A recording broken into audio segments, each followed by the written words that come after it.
Hasbunallah wa ni'mal wakil, ni'mal maula wa ni'man nasir.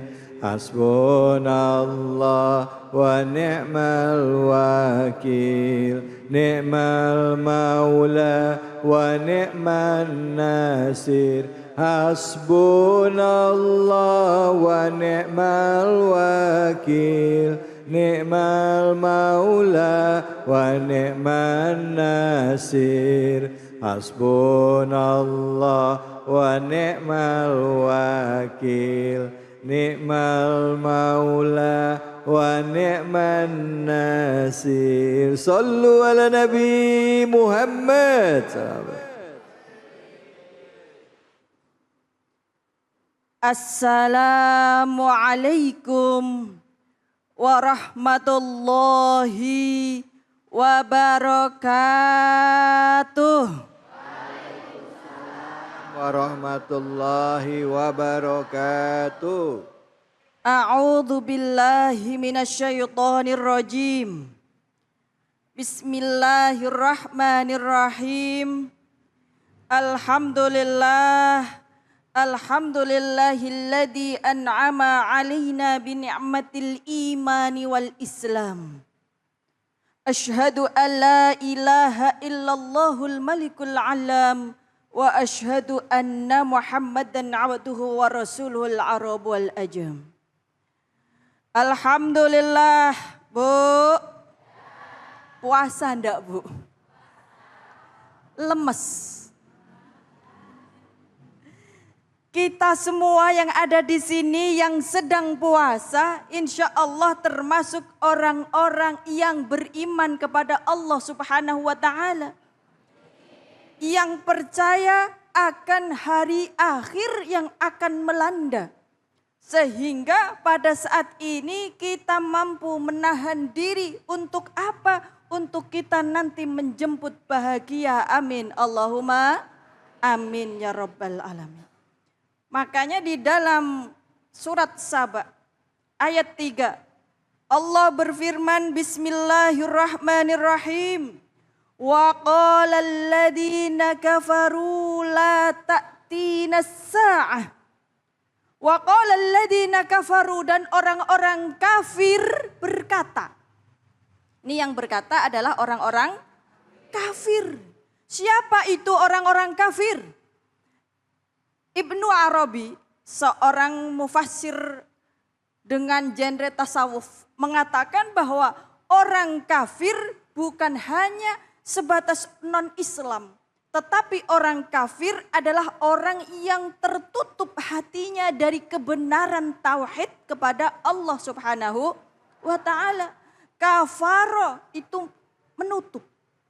Maka ketika kita tidak yakin kepada kebenaran, kita tidak yakin kepada tauhid kepada Allah, maka itu bisa jadi secara sofistik dikatakan sebagai orang kafir. Na'udzubillahi min. Insya Allah kalau orang yang berpuasa tidak termasuk golongan orang kafir. Karena orang yang berpuasa insya Allah meyakini bahwa pahala akan diberikan oleh Allah Subhanahu wa Ta'ala bagi orang-orang yang mampu menahan hawa nafsunya.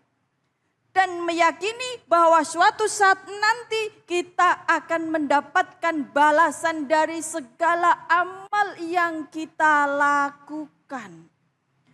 Maka yang mengatakan orang-orang kafir di sini la ta'tina sa'ah, orang-orang kafir tidak percaya datangnya hari kiamat. Maka para bapak ibu yang percaya dengan hari kiamat, maka cepat-cepatlah bertaubat. Jangan mudah melakukan perbuatan hal yang jahat, terlebih maksiat. Karena ahli maksiat nanti akan dilaknat. Maka nanti kita akan merugi di akhirat. Kita semua orang-orang yang beriman yakin akan datangnya hari kiamat. Kapan Bu hari kiamat datang, Bu? Kapan hari hari kiamat datang, yang situ udah pasti akan datang. Hanya sekarang kita baru mengetahui tanda-tandanya.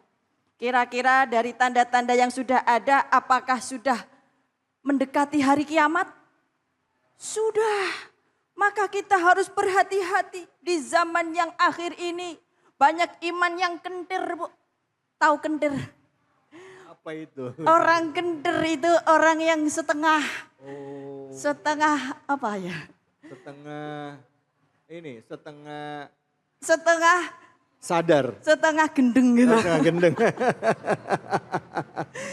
Jadi orang zaman akhir banyak orang yang kentir itu tadi. Yang bagaimana pola pemikirannya itu tidak penuh, tidak genep. Mereka semaunya sendiri. Maka itu bisa dijadikan sebagai alat untuk bermaksiat karena kekentirannya itu. Maka kita harus berhati-hati, jangan sampai menjadi orang yang sudah tahu kentir, Bu ya.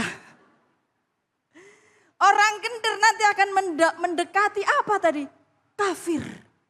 Orang kentir mendekati kafir yang tidak percaya dengan hari akhir. Na'udzubillahi min. Padahal kul bala. Allah berfirman bahwa itu akan terjadi. Lata'tiyanakum. Hari akhir itu pasti akan datang, akan terjadi. Idza zulzilatil ardu zilzalaha wa akhrajatil ardu as'alaha. Ketika bumi digoncang-gancingkan. Ini sudah goncang-gancing atau belum saat ini? Kalau malam sering goncang-gancing, Bu ya, kasurnya. Jadi bumi sudah gonjang-ganjing, ini adalah salah satu tanda-tanda yang mendekati hari kiamat. Maka cepat-cepatlah bertaubat. Mumpung di bulan Ramadan, mari kita menyegerakan diri. Untuk apa? Untuk kita menambahkan rasa takut kita. Khauf wa roja ilallah. Takut dan juga berharap kepada Allah. Jangan sampai kita menjadi orang kafir yang tidak mempercayai dengan hari akhir.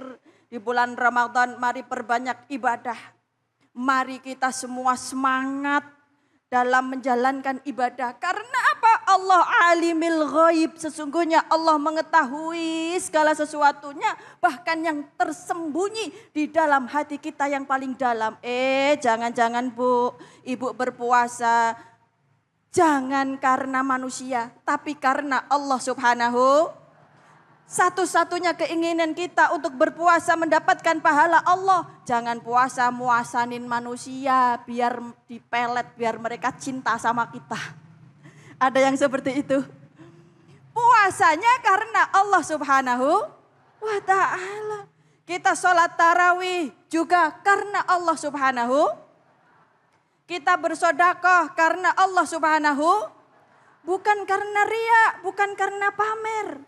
Karena sesungguhnya sekecil apapun perbuatan kita itu akan dibalas oleh Allah Subhanahu wa taala. Yang membalas adalah Tuhan kita, bukan manusia. Kalau sesama manusia, apa yang bisa diberikan oleh sesama manusia tanpa kekuatan dari Allah Subhanahu wa taala? Maka segala yang diberikan kepada kita sesungguhnya minallah. Dari Allah. Hanya manusia-manusia inilah yang menjadi wasilah daripada hidayah, anugerah dari Allah Subhanahu wa ta'ala. Maka berhati-hatilah kita dalam melakukan hal sekecil apapun. Jangan sampai ternodai hati kita dengan kekafiran. Yaitu dengan rasa syirik. Menyekutukan Allah Subhanahu wa ta'ala. Jadi mari perbaiki niat kita. Mulai rajin berpuasa karena Allah Subhanahu wa ta'ala. Baik, alhamdulillah, terima kasih banyak Ustazah. Bu, puasa itu demi siapa? Untuk siapa? Untuk Pak. Puasa untuk siapa Pak? Untuk Allah. Kullu amali ibnu adama lahu. Semua amal ibnu Adam itu anak keturunan Adam untuk ia. Illa saum, kecuali puasa. Puasa itu untuk aku kata Allah dan aku sendiri yang akan membalasnya. Baik, bicara mengenai keberkahan juga di kesempatan yang berbahagia ini. Kita ingin berbagi keberkahan buat bapak-bapak, ibu-ibu yang ada di Masjid Al-Ikhlas ya. Bersama dengan Luwak White Coffee. Jangan kemana-mana, tetap di sini di Cahaya Hati Indonesia.